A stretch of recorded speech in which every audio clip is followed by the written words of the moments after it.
오늘 살펴볼 하나님의 말씀은 마태복음 28장 예수님의 부활과 예수님의 지상 최고 작전 명령입니다. 오늘도 마태복음 28장 말씀을 가지고 그 뜻을 풀어나갈 때에 주께서 지혜와 계시의 영을 부어주사 하나님 뜻과 복음 진리를 밝히 깨닫게 되는 귀한 시간이 되기를 간절히 축복합니다. 축복합니다. 아멘. 오늘은 마태복음 28장을 시작하는 1절 말씀을 좀 보고 시작하려고 합니다. 1절을 좀 보세요. 1절에 안식일이 다 지나가고 안식 후 첫날이 되려는 새벽 미명에 하면서 시작하고 있습니다. 잘 보세요. 말하자면 앞장에서 예수님이 십자가에 못 박혀 돌아가실 때에 온 땅을 덮었던 어둠은 다 물러가고 28장으로 넘어와서 새하얗게 빛나는 새날이 딱 시작됩니다. 안식 후 첫날 예수님이 부활하심으로써 온 인류에 드리워진 모든 어둠을 다 걷어내고 밝게 빛나는 새로운 역사를 창조했으니 이젠 우리 인생에 드리웠던 어둠도 다 그치고 밝게 빛나는 새 역사가 시작됐다 이 말입니다. 오늘 아침에 제가 준비한 설교를 묵상하는데 저를 듣고 있던 그 어둠은 이제 다 물러가고 온통 새하얗게 빛나는 그런 밝은 날이 도래할 것을 기대하는 그런 마음을 주셨습니다. 아멘. 오늘 설교를 듣고 있는 여러분의 마음도 새하얗게 빛나는 그런 밝은 날이 다시 시작되기를 주 예수 그리스도의 이름으로 간절히 축복합니다. 축복합니다. 아멘. 아멘. 마태복음 28장은 어떻게 전개되고 있느냐 잘 보시면 크게 세 문단으로 나누어서 쭉 전개되고 있는데요. 첫째는 안식 후 첫날 새벽에 무덤에 찾아가서 부활하신 주님을 목격한 두 마리아의 정언이 딱 나오고, 둘째는 무덤을 지키던 경비병들을 돈으로 매수해서 시체 도둑설을 퍼뜨린 대제사장들과 장로들의 술수가 쭉 나오고, 셋째는 부활하신 주님이 갈릴리에 나타나서 제자들을 다시 모아서 지상 최고의 명령과 사명을 주는 장면이 딱 나오면서 마태복음 28장뿐만 아니라 마태복음 설교를 모두 다 딱 마치는데요. 오늘은 이렇게 세 문단으로 전개되는 28장을 세 대지로 나누어서 한번 쭉 살펴보고, 마태복음 설교는 오늘로서 다 끝내고 다시 요한복음으로 돌아가서 요한복음 11장부터 다시 쭉 살펴보려고 하는데요.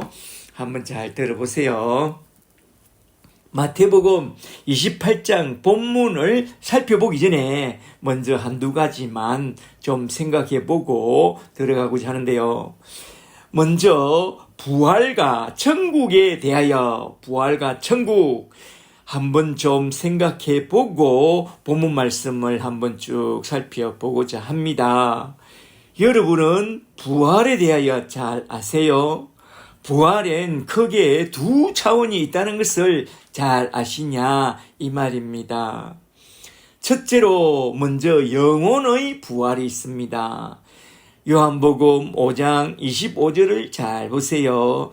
요한복음 5장 25절에 진실로 너희에게 이르노니 죽은 자들이 하나님의 아들의 음성을 들을 때가 오나니 곧 이때라. 듣는 자는 살아나리라. 아멘. 이것은 예수의 말씀, 곧 구원의 복음을 듣고 믿게 되는 순간 지금 곧바로 하나님의 나라 천국 백성이 되는 영혼 구원을 말하는데요. 성경은 이것을 첫째 부활이라고 말씀합니다.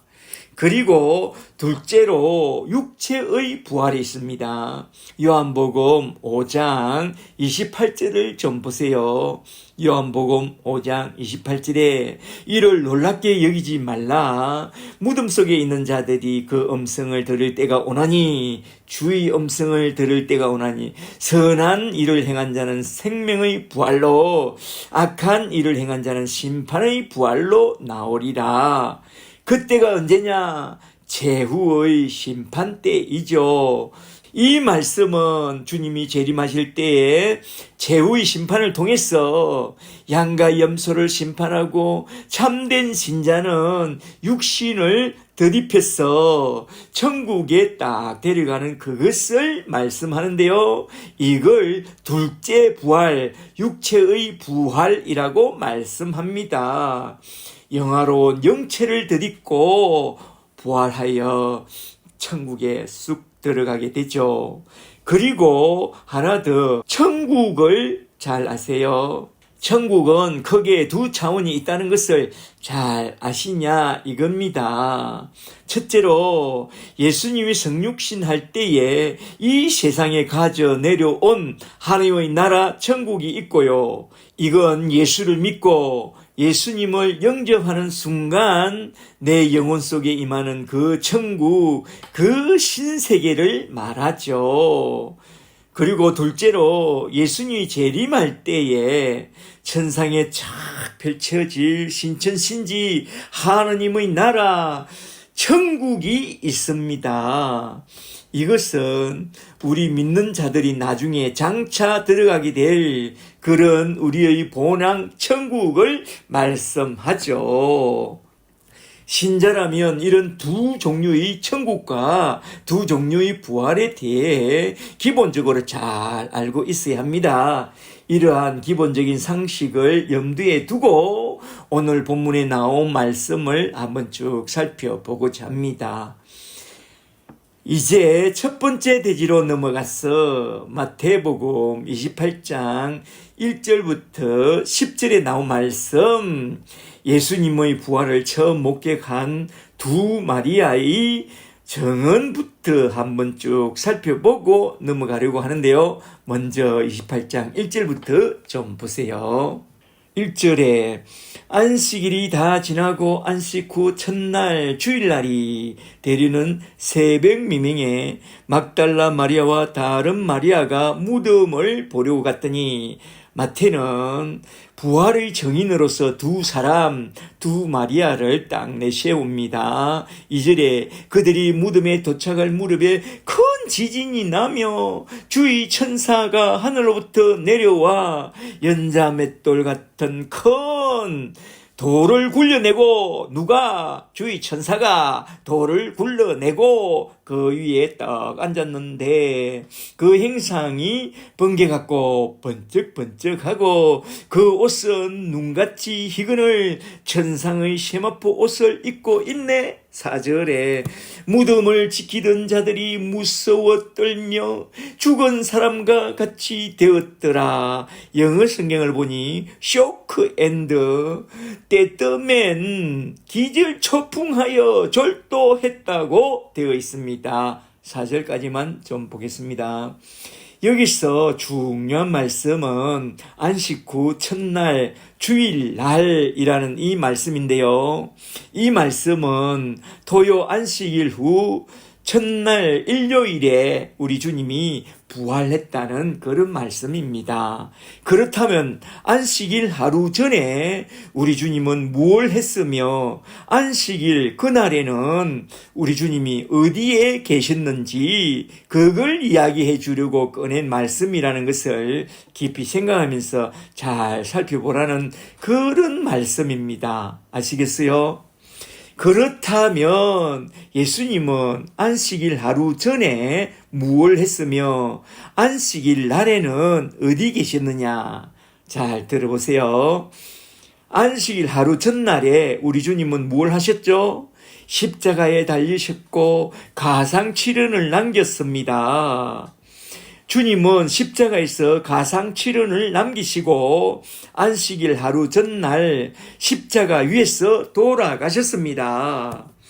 그렇게 예수님이 십자가 위에서 돌아가실 때 누가 가장 제일 기뻐했느냐? 저 제사장들과 장로들, 서기관들과 바리새인들, 군중들?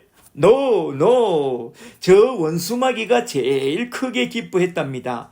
왜 그리 기뻐했느냐? 멍청해서 그랬답니다. 그는 십자가의 비밀을 잘 몰라서 그랬다는 것입니다. 예수 십자가의 도, 호 로고스, 호 스타우로스는 하나님의 지혜요, 하나님의 능력입니다. 고린도전서 1장 18절 말씀. 그리고 고린도전서 2장 7절을 좀 보세요. 고린도전서 2장 7절에 오직 비밀한 가운데 있는 하나님의 지혜를 말하는 것으로서 이는 감추어졌던 것인데 하나님이 우리의 영광을 위하여 만세전에 미리 정하신 것이라. 이 지혜는 이 세대의 통치자들이 한 사람도 알지 못하였나니 만일 알았더라면 영광의 주를 십자가에 못 박지 않았으리라.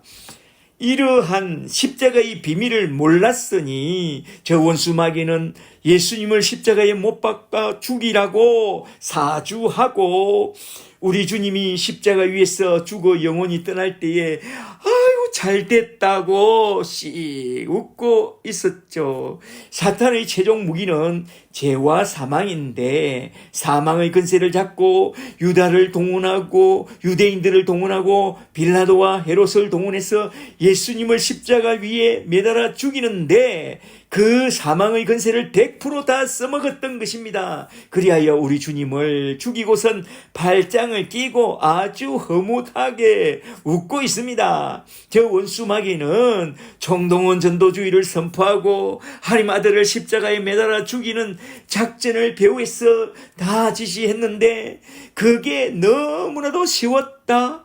자기 머리만 믿고 너무 쉽다고만 생각했고 자기 작전이 너무 멋있다고 혼자 길길거리고 있었는데 그게 함정이라고 전혀 생각하지 못했던 것이죠. 그는 왜 그리 기뻐했느냐? 십자가의 도는 하나님의 비밀이요 하나님의 지혜요 하나님의 능력이라는 것을 전혀 몰랐기 때문에 그렇게 기뻐했던 것입니다. 우리 주님이 십자가 위에서 다 이뤘다 테텔레스타이 다 이뤘다고 선포할 때 그 말씀은 구원 갱륜의 큰 비밀을 십자가에서 다 이루었다는 그런 말씀인데요. 사탄은 자기가 악한 도구로 쓰임 받았다는 것을 전혀 알지 못하고 그렇게 KILL 킬킬거리고 참 좋아했던 것입니다. 아이 그 바보야. 주님께서 십자가 위에서 크게 소리 질러 이르시되 엘리 엘리 라마 사박다니 나의 하나님 어찌하여 나를 버리시나이까 하니까 사탄은 저가 이긴 줄 알고 너무나도 좋았어. KILL 킬킬 거리면서 웃고 있었던 거죠. 아유. 그런데 왜 주님이 십자가에서 그리 크게 소리 지르고 숨을 거두었는지 그 이유를 아세요? 죄의 싹은 사망인데 우리 주님이 죽어야만 그 죄의 값을 치를 수가 있었죠. 그래서 주님은 십자가 위에서 우리의 모든 죄값을 다 치르고 죄와 사망의 근세를 멸하려고 친히 십자가에 달려 죽은 것입니다. 그러나 사탄은 그걸 전혀 몰랐던 거요. 주님이 무덤 속에 들어가서 택한 자기 백성의 모든 죄를 무덤에 다 던져버리고 부활하심으로써 자기 백성의 모든 죄를 다 처분했다고 선포한 그 순간 그때야 우리 주님의 부활을 보고 비로소 깜짝 놀라서 소리 지릅니다. 아, 그런 거였어? 뭔가 좀 쉽게 돌아간다고 했어? 바로 그때 큰 충격을 먹고 그 머리가 상해서 그때로부터 우울증에 걸려서 온 세상에 우울증을 퍼뜨렸다고 해요. 사역자가 우울하다고요? 그러면 그는 영락없이 사탄에게 걸려든 사람입니다. 예수 십자가는 하나님의 비밀이요 하나님의 지혜요 자기 백성을 구원하는 하나님의 능력입니다. 이걸 사탄이 어찌 알리요? 우리 주님은 창세기로부터 시작하여 여러 차례 걸쳐 이 비밀을 계시했고 여인의 후손으로 오실 것이고 그 선지자로 오실 것이고 언약의 사자로 오실 것이라고 여러 차례에 걸쳐서 이 비밀을 계시했고 복음서를 통해서 그 비밀을 계시했지만 사단만 몰랐던 거죠. 사단과 그 주종자들 마귀 새끼들만 몰랐던 거죠. 그래서 그런 짓을 한 거요. 그러나 십자가의 비밀을 알고 믿는 자는 구원을 얻으리니 요한복음 5장 24절에서 예수님이 친히 말씀했습니다. 요한복음 5장 24절에 내가 진실로 진실로 너에게 이르노니 내 말을 듣고 또 나 보내신 이를 믿는 자는 영생을 얻었고 심판에 이르지 아니하나니 사망에서 생명으로 옮겼느니라. 진실로 진실로 너에게 이르노니 죽은 자들이 하나님의 아들의 음성을 들을 때가 오나니 곧 이때라. 듣는 자는 살아나리라. 아멘. 십자가 위에서 구원을 초대하시는 우리 주님의 음성을 듣고 믿는 사람은 누구든지 구원을 얻으리라. 저와 여러분은 십자가 위에서 선포하시는 우리 주님의 구원의 음성을 잘 듣고 믿어 다 구원받게 되기를 주의 이름으로 축복합니다. 이렇게 해서 우리 예수님은 십자가 위에서 죽음으로써 우리의 모든 죄를 다 처리하셨고 우리의 모든 죄와 함께 저 우울증이 걸린 저 원수마귀 사탄의 목덜미를 붙잡고 저 무덤 속에 끌고 내려가서 안식일 날에 그들을 무덤에 던져 장가 버리고 안식 후 첫날 일요일 주일날에 우리 주님 홀로 무덤에서 다시 살아나사 부활하셨습니다. 할렐루야.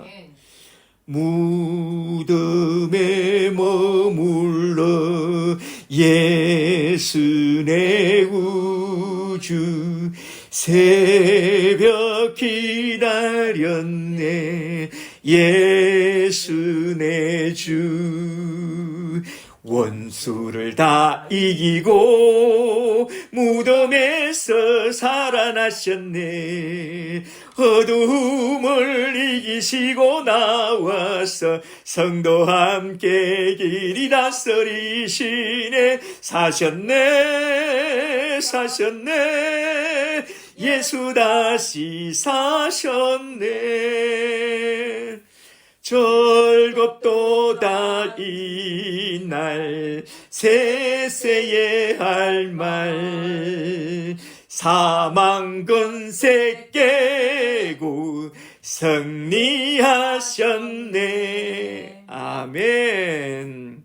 이렇게 부활하신 주님은 잘 아시다시피 언제나 어디서나 공간 이동을 할 수 있기 때문에 어떤 목사가 말하는 것처럼 주님이 최초로 장풍을 써서 무덤에 놓인 돌을 옮길 필요가 없었습니다. 무덤 입구에 놓인 돌은 천사가 예수님이 부활한 것을 좀 보라고 그렇게 옮겨 놓았다고 말해요. 28장 2절에 주의 천사가 하늘로부터 내려와 연자 맷돌 같은 큰 돌을 굴려내고 그 위에 앉아 있었다고 말하고 있잖아요. 잘 보세요. 그리고 이어서 나온 말씀 5절부터 좀 더 보세요.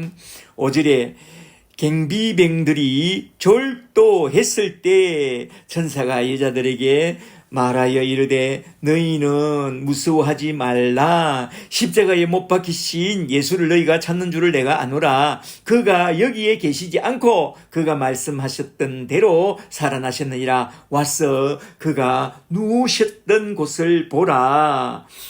또 빨리 가서 그의 제자들에게 이르되 그가 죽은 자 가운데서 살아나셨고 너희보다 먼저 갈릴리로 가시나니 거기서 너희가 배우리라 하라. 보라, 내가 너희에게 일렀느니라 하거늘 그 여자들이 무서움과 말하자면 두려움과 경외심과 큰 기쁨, 그레이트 조이, 큰 기쁨으로 빨리 무덤을 떠나 제자들에게 알리려고 다름질할새 예수께서 그들을 만나 자스트 모먼트 이르시되 평안하냐 가이레테 하거늘 여자들이 나아가 그 발을 잡고 경배하니 이에 예수께서 이르시되 무서워하지 말라. 가서 내 형제들에게 갈릴리로 가라 하라. 거기서 나를 보리라 하시니라. 아멘.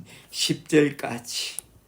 다른 복음서를 보면 사도들은 여자들의 말을 듣고 헛소리라고 믿지 않았는데 시몬 베드로와 요한만 무덤으로 급히 달려가서 보니 몸을 싼 세마포는 고스란히 그 자리에 놓였고 마치 잠자리가 쑥 빠져나간 것처럼 놓였고 또 머리를 쌌던 수건은 딴 곳에 개겨져 있는 것을 보았지만 그들도 믿지 못했다고 요한복음 20장 9절에서 말해요.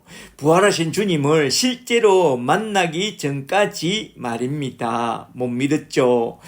그들이 믿거나 말거나 예수님은 무덤에서 부활했습니다. 성경대로 그리스도께서 우리 죄를 위하여 죽으시고 장사 지낸 바 되었다가 성경대로 사흘 만에 3일 만에 다시 살아나셨습니다. 할렐루야.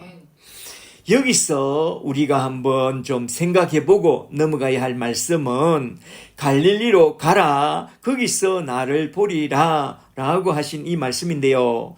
주님은 왜 갈릴리에서 나를 보리라 라고 하셨느냐? 한번 잘 생각해 보세요.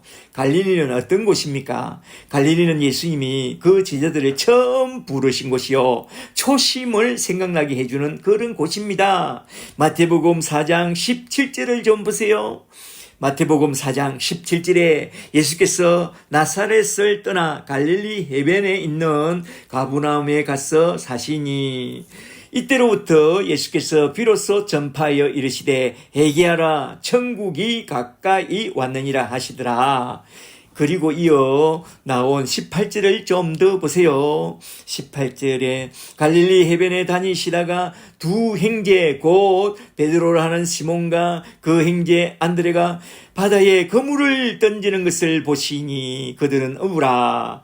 19절에 말씀하시되 나를 따라오너라 내가 너희를 사람을 낚는 어부가 되게 하리라 하시니 그들이 곧 그물을 버려두고 예수를 따르니라. 아멘. 이렇게 제자들을 처음 부르신 곳이 갈릴리요. 산상수훈을 처음 가르친 그곳이 갈릴리입니다. 처음 부르신 그곳에서 다시 초심으로 돌아가서 부르심의 사명을 다시 기억하라. 순수한 신앙을 회복하라. 이 말입니다. 제자들을 가만히 생각해 보세요. 예루살렘에 올라간다고 하니 이제 예루살렘에 올라가면 메시아의 나라가 곧 설 것이고 그러면 나는 끝난다. 그러면서 어깨에 뽕이 훅 들어가서 누가 크냐 하면서 서로 우의정, 좌의정, 높은 자리 차지하려고 다투고 버르 가를 내고 그랬잖아요. 그죠? 주님이 메시아 나라란 너희가 생각하는 그런 세상 나라가 아니라 하늘에 속한 나라요 영적인 나라로서 인자가 십자가에 못 박혀 죽고 제3일에 다시 살아나서 재건하게 될 하나님의 나라 천국이 메시아 나라라고 누누이 말해 주었어도 전혀 그들은 말귀를 못 알아먹고 자기 목적이 있으니까 기가 막히고 눈이 가려졌어. 못 알아듣는 거죠. 날이 갈수록 주다이즘에서 말하는 그런 세속주의나 구하고 주의 나라 임할 때 더 큰 높은 자리나 구하더니만 주님이 십자가 앞에 섰을 때 다들 주님을 부인하고 도망가 버리고 이게 뭡니까? 또 주님이 부활하실 때 두 마리아가 갔어. 예수님이 부활했다고 그렇게 말해도 절대로 믿지 않고 이게 뭐냐고요. 변질돼도 한참 변질된 신앙이죠. 주님을 믿고 그토록 한 자리 얻어보려고 따랐는데 주님이 그냥 십자가에 달려 죽여버렸네? 아유, 이제 성공신화는 다 날아가 버리고 나니 이제 눈에 뵈는 게 없고 부활이고 나발이고 그만 공황장애가 왔어. 다들 갈릴리로 돌아가 버립니다. 주님은 이럴 줄 미리 다 아시고 제후만찬석상에서 목자를 치리니 양떼가 다 흩어지리라. 그러나 내가 다시 살아난 후에 너희보다 먼저 갈릴리로 찾아가서 너희의 신앙과 사명을 다시 회복시켜 주겠다고 그렇게 말씀했던 것입니다. 말하자면 너희는 다시 갈릴리로 돌아가서 너희가 처음 부르심을 받은 그곳에서 다시 부르심의 사명과 하나님 나라 메시아에 대하여 다시 잘 배우고 초심으로 돌아가서 다시 부르심의 사명을 다 회복해야 한다고 그런 뜻으로 갈릴리에서 나를 보리라 라고 말씀하신 것입니다. 잘 아시겠어요? 아멘. 이건 또 우리에게 하신 말씀입니다. 우리가 교회에 나온 목적이 뭐였죠? 잘 먹고 잘 살고 잘 데리고 나왔나요? 실패한 내 인생 다시 한번 잘 시작해 보려고 그런 순수한 마음으로 나왔었죠. 전부 여지없어서 손 들고 옵니다. 주 나를 박대하시면 나 어디 가리까 하면서 그렇게 우리가 주님 집에 나왔잖아요. 처음에는 순수하게 나왔으나 세월이 지나면서 지승이면 감천이다. 하늘은 스스로 돕는 자를 돕는다. 성경에도 없는 그런 개상한 설교를 들으면서 하나님이 구하지 말라고 한 것은 그렇게 간절히 구하고 이것만 좀 도와달라고 애걸복걸하고 그러고 하나님이 구하라고 맹한 그의 나라와 그의 의와 천국 복음과 부르심의 사명은 전혀 구하지 않고 왜 그래요?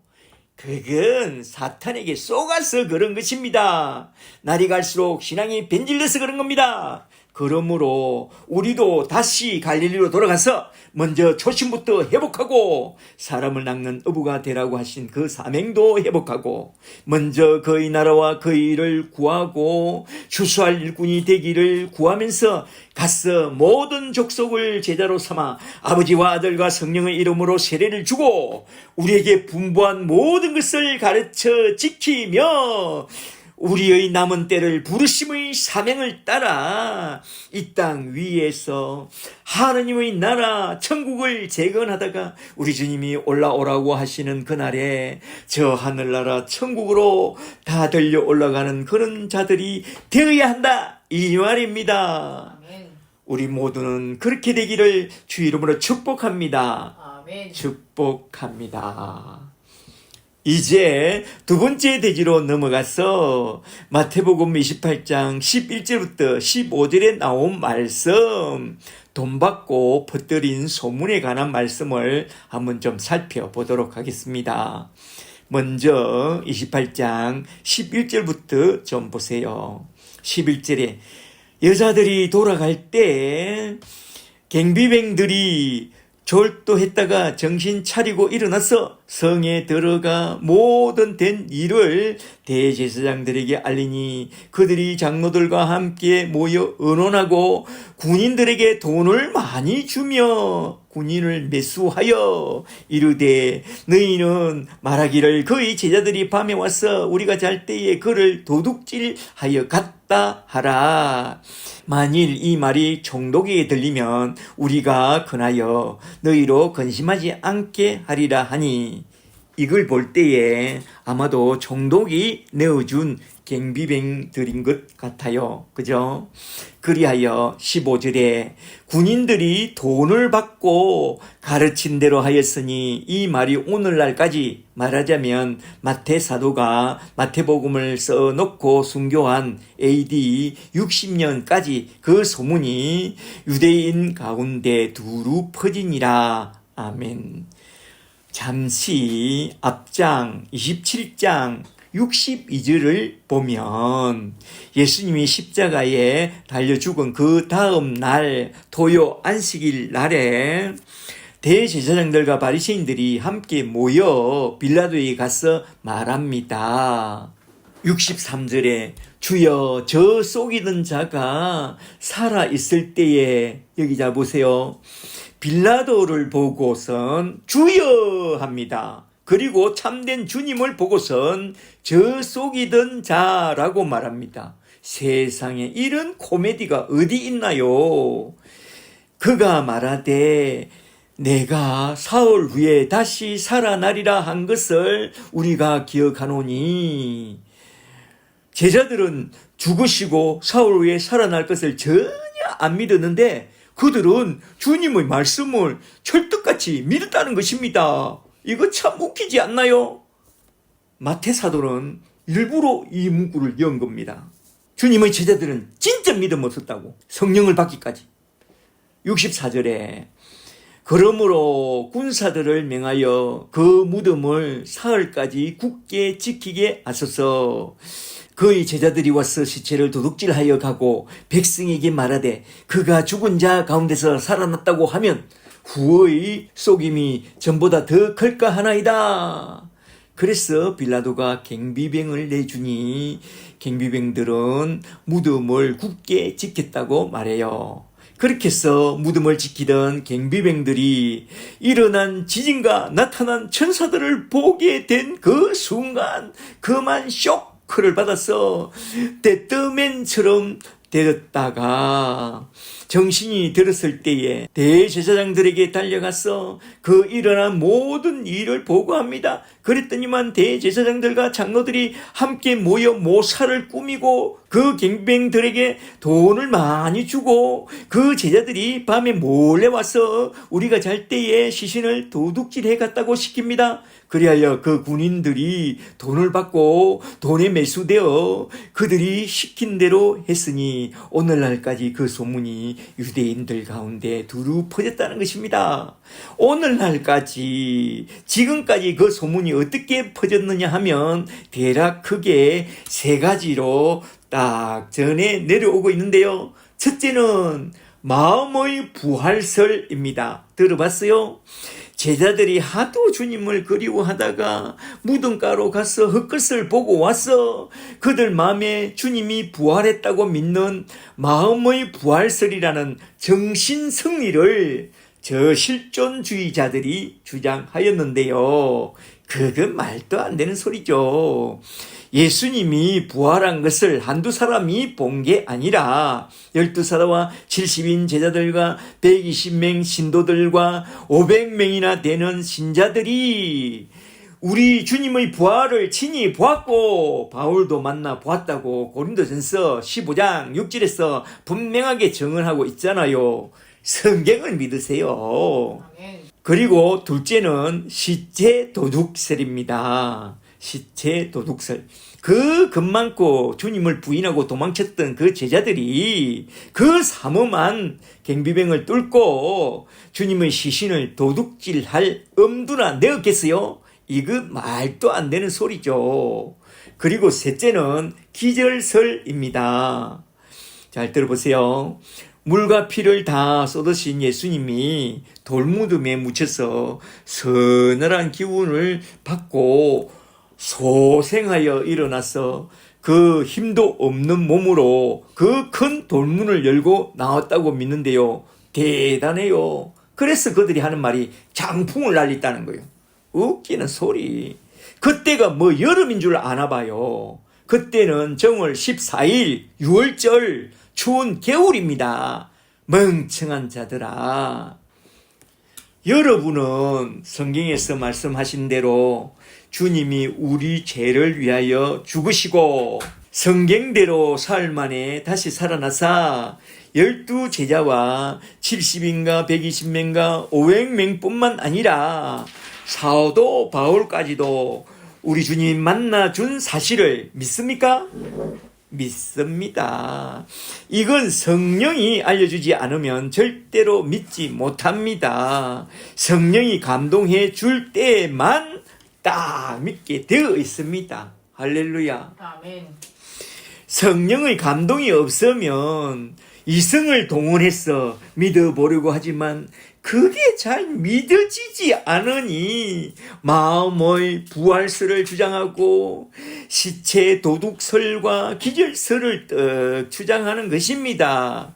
그러나 성령의 은혜를 받게 되면 예수님의 성육신과 공생애와 십자가와 부활까지 다 믿어지고 첫째 부활에 참여한 자가 되고 또한 둘째 부활에 참여하게 될 것을 믿게 되고 사도 바울의 고백처럼 하루라도 어서 속히 빨리 죽어 저 영원한 천국으로 돌아갔으면 참 좋겠다고 자꾸만 말하게 되어 있습니다.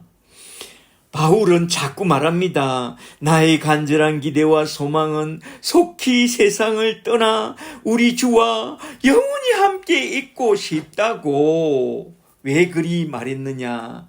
그건 그가 전에 삼청천 낙원천국에 이끌려가서 사람이 감히 말로 표현할 수 없는 것들을 보았고 그 영광스러운 천국을 한번 떡 보고 돌아왔으니까 속히 세상을 떠나 저 낙원 천국에 빨리 돌아가고 싶다고 그런 것입니다.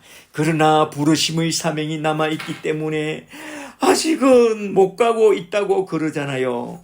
그래서 내 사명 속히 끝내고 빨리 어서 속히 돌아가고 싶다고 그렇게 자주 말씀했던 것입니다. 저도 내 사명 속히 끝내고 빨리 어서 속히 돌아가고 싶어서 오늘 또 눈물로 설교를 준비하면서 저 부활의 나라 천국 본향을 바라보고 나도 속히 돌아가고 싶다 생각했습니다.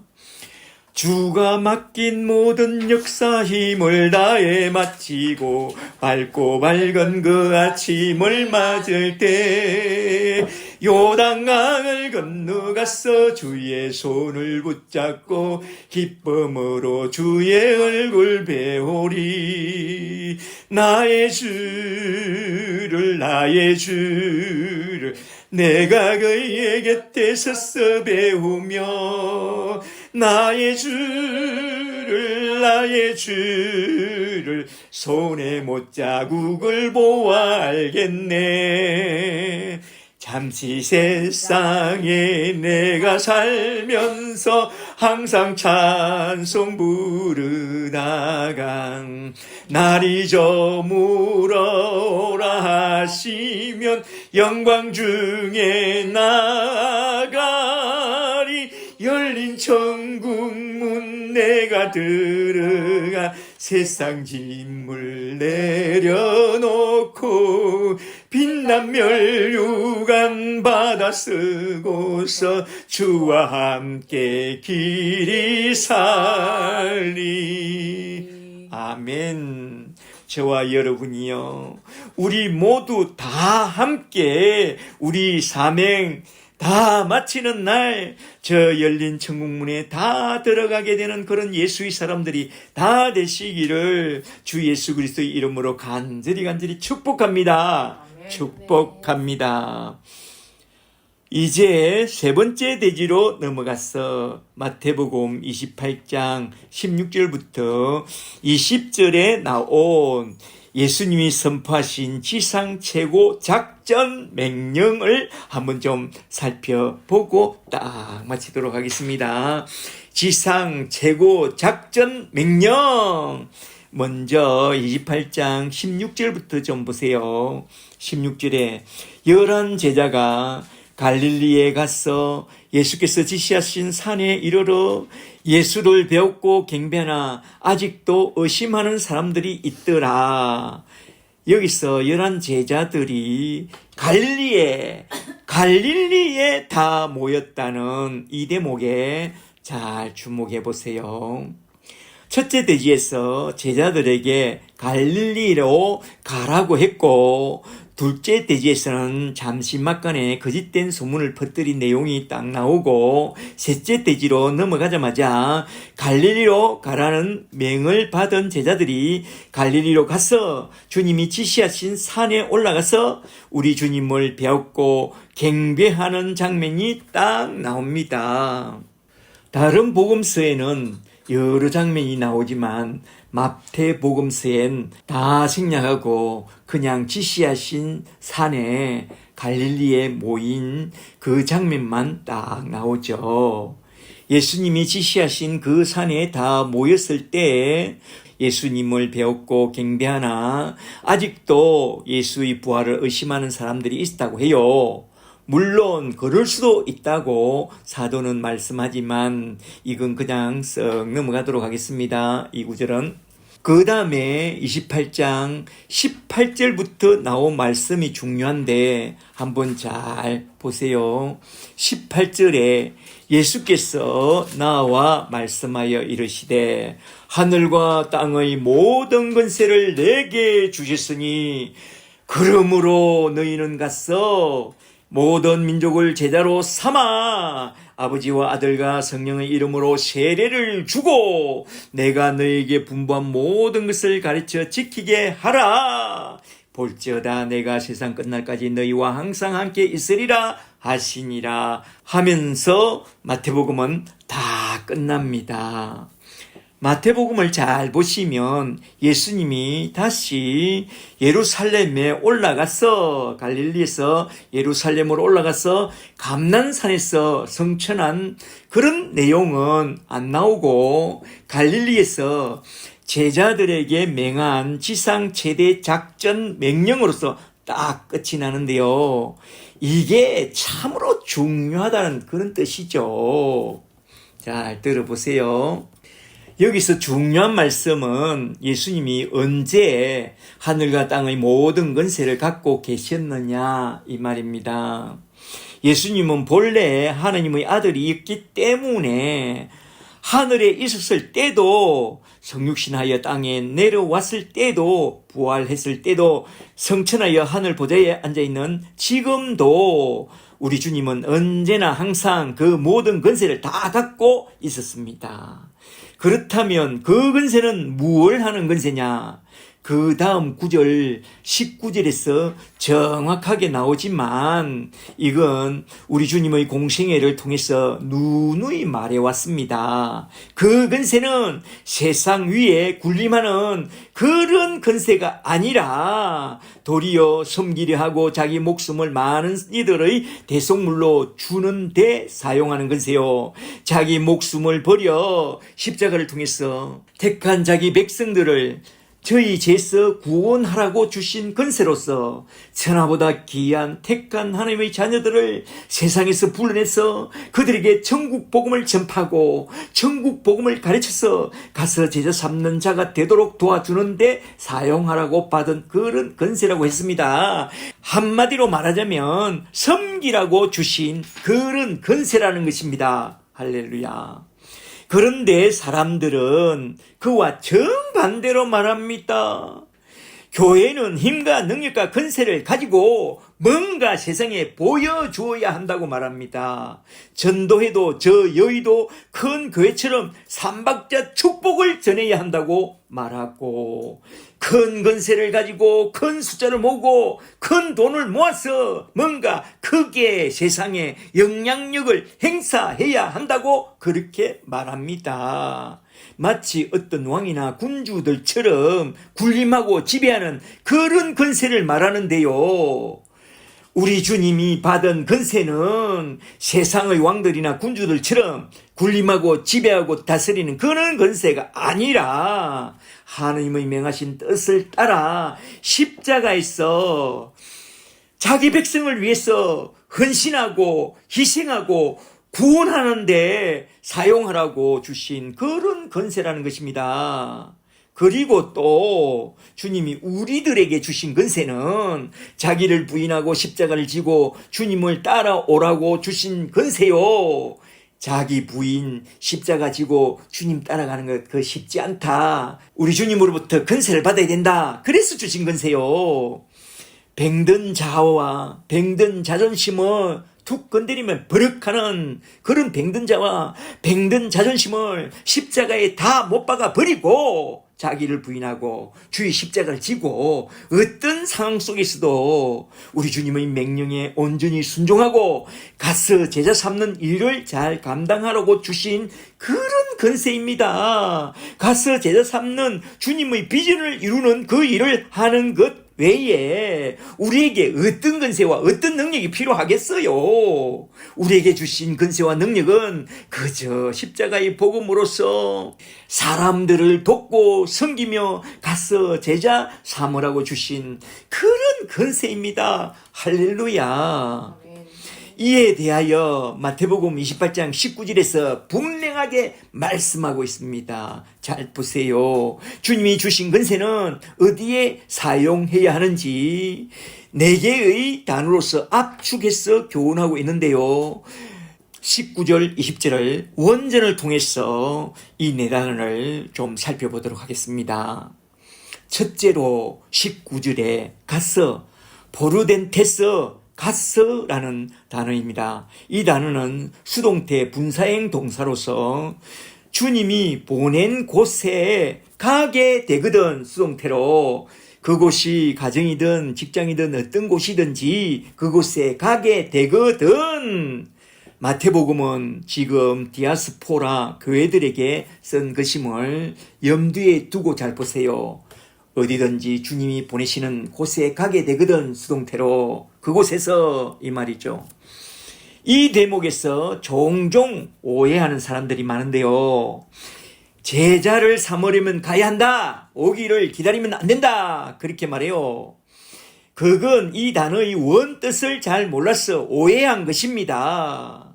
기다리면 안 된다. 가야 한다. 그리 말하고 나간다면 그 사람은 보내심을 받은 사람이 아니라 제멋대로 달려나간 그런 사람입니다.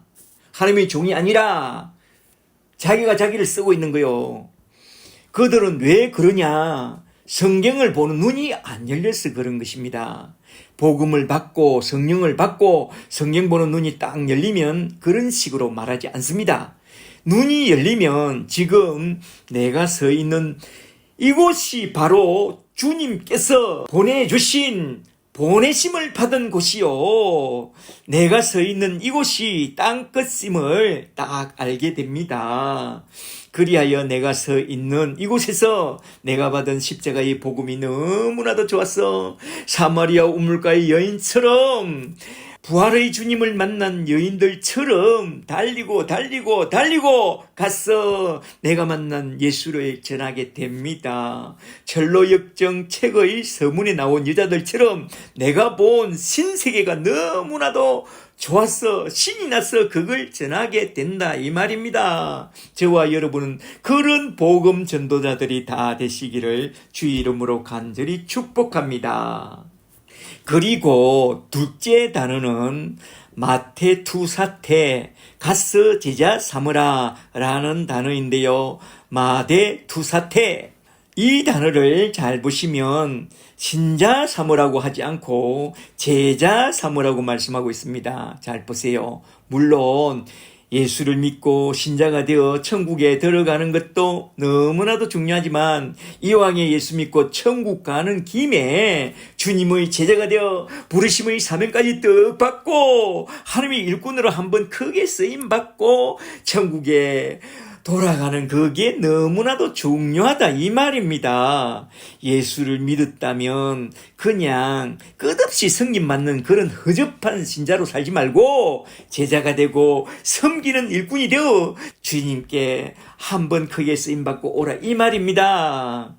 둘째로 가서 제자를 삼아 마대 두 사태, 말하자면 수동태로 우리 주님이 보낸 그곳에서 하나님의 은혜를 따라 제자를 삼되, 그렇다면 어떻게 제자를 삼아야 하는가 계속해서 말씀하고 있는데 잘 보세요. 이제 셋째 단어로 나온 밥티존테스, 세례를 주라 밥티존테스라는 이 단어를 잘 보세요. 이건 단순히 세례신자를 만들라는 그런 말이 아니라 고난의 시대에도 진실한 신앙 고백자가 되도록 잘 도와주라. 말하자면 예수를 믿되 십자가 아래서 제3과 함께 성령까지 딱 받고 성령으로 거듭난 자가 되어 어떤 고난과 환난과 핍박 속에서도 오늘 죽으면 나는 천국에 들어간다는 그런 확고한 신앙을 가진 그런 거듭난 사람이 되도록 잘 도와주라 이 말입니다. 그리고 네 번째 단어는 디다스콘테스, 가르쳐 지키게 하라 디다스콘테스라는 단어인데요. 너희는 첫째로 포르덴테스 가서, 둘째로 모든 민족을 제자로 삼아 마데투사테, 셋째로 아버지와 아들과 성령의 이름으로 세례를 주고 밥티존테스, 넷째로 내가 너희에게 분부한 모든 것을 가르쳐 지키게 하라 디다스콘테스. 그렇다면 무엇을 가르치고 지키게 하라는 말씀이냐? 지금 모인 장소를 산상수훈을 가르쳤던 그 팔복산이라고 생각하는 사람들은 주님이 분부한 모든 것이란 마태복음에서 가장 중요하다고 생각하는 그 산상수훈을 중심 교훈으로 삼아서 가르쳐 지키게 하라는 그런 말씀으로 해석합니다. 그러나 저 같은 제자훈련 사역자들은 주님이 그들에게 분부한 모든 것이란 가서 제자가 되고 제자 삼는 그런 일꾼이 되기까지 그 사람에게 필요한 제자 양육의 원리에 관한 그 모든 것을 다 가르쳐 지켜 행하라고 맹한 그런 말씀으로 해석합니다. 말하자면 십자가의 복음을 받고 성령으로 거듭난 자들에게 첫째로 프리칭과 둘째로 티칭과 셋째로 힐링과 넷째로 트레이닝을 통하여 제자 훈련을 통하여 제자로 세워주고 또한 제자 삼는 일꾼이 되도록 도와주라는 그런 말씀으로 우리는 받게 됩니다. 주님은 허접한 신자 정도로 만족하지 말고 하나님의 은혜와 예수님의 사랑과 성령님의 능력으로 강력하게 무장하여 가서 제자 삼는 일꾼이 되라고 그렇게 맹하고 있습니다. 지상 최고의 작전, 맹령, 사명을 맹하고 있습니다. 그런 주님의 뜻을 잘 알고 가서 제자 삼아 주님의 뜻을 땅끝까지 전하는 그런 사람들이 다 되시기를 주 이름으로 축복합니다. 아멘. 이렇게 마태복음 28장 마지막 두 구절 속에 나온 네 개의 단어, 첫째로 포르덴테스, 주님이 보낸 곳에 가게 되거든. 둘째로 마데투사테, 제자를 삼되, 셋째로 밥티존테스, 성령으로 세례를 받을 때까지 도와주고, 넷째로 디다스콘테스, 주님이 가르치신 대로 가서 제자 삼는 자가 되라는 이 네 단어는 우리 주님이 우리에게 남겨주신 지상 최고 작전 맹령입니다. 이제 신자가 되고 제자가 되었다면 주님의 복된 일꾼이 되어 우리 주님이 맹하신 지상 최대 작전을 잘 수행하고 우리 주님이 올라오라고 하시는 그날에 저 하늘나라로 쑥 들려 올라가는 그런 자들이 다 되시기를 주 이름으로 축복합니다. 축복합니다. 아멘. 오늘은 이렇게 마태복음 28장에 나온 말씀을 크게 세 문단으로 나누어서 한번 쭉 살펴봤는데요.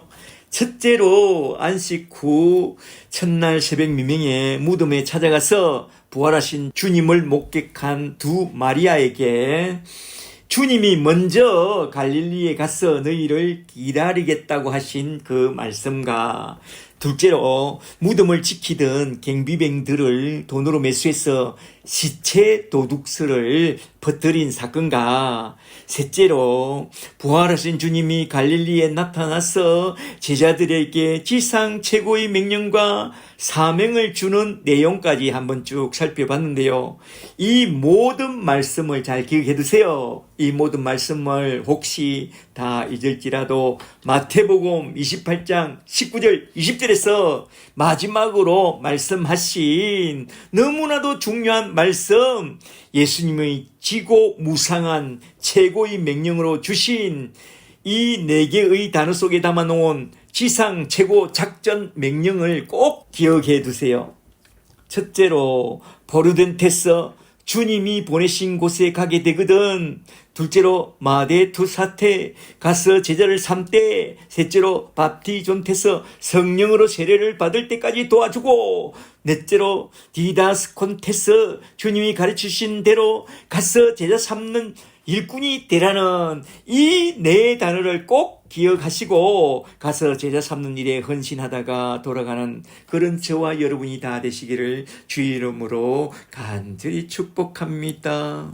오늘은 마태복음 28장을 끝으로 마태복음 공부는 다 끝내고 다음 주부터 요한복음 11장부터 다시 살펴보려고 하는데요.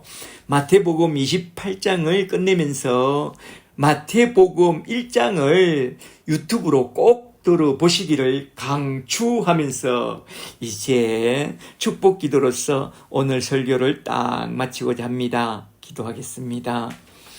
지금은 우리 주 예수 그리스도의 크신 은혜와 하나님 아버지의 지극하신 사랑과 우리 성령님의 내주하시고 충만하게 하시는 은총이 이 마태복음 말씀을 다 듣고 이제 가서 제자가 되고 제자 삼는 예수의 사람이 되기를 간절히 원하고 결단하는 저와 여러분의 영혼 속에 지금부터 영원토록 항상 함께 계시기를 주 예수 그리스도의 이름으로 간절히 축복합니다. 축복합니다.